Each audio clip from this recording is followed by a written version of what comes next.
Samantala, touchdown Pilipinas sa mga runners ng Running Man Philippines Season 2 matapos ang isang buwan taping sa South Korea.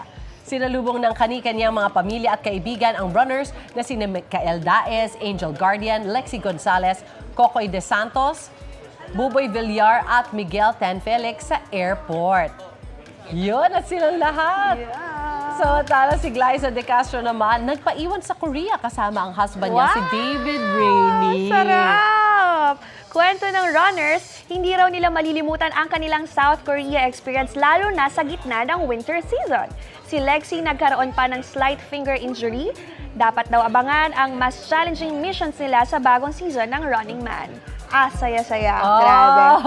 Lexi! Abangan natin yan. Sana okay ni Iba-iba fingers rin yung mga challenges namin ngayon. As in, wala talagang nauulit. Tsaka may iba rin talagang mga twist ngayon. Napaka-surreal. Kasi nga kami lahat, first time namin maka-experience ng snow. Hindi lang ba sa winter. So doon pa lang ibang klaseng experience na. May episode din kami, abangan nyo yun, na makikita nyo kung gaano rin ka-emotional yung pinagdaanan namin this season. Very welcoming silang lahat. And ginaguide nila ako sa mga challenges. Actually, hindi siya mahirap, hindi naging mahirap. Gusto ko nang ipalabas to, ipakita na sa kanila kung ano yung mga pinagagawa namin. Ready na kami na ipakita sa buong Pilipinas, sa mga kapuso, ang ginawa naming kalokohan sa South Korea for Season 2.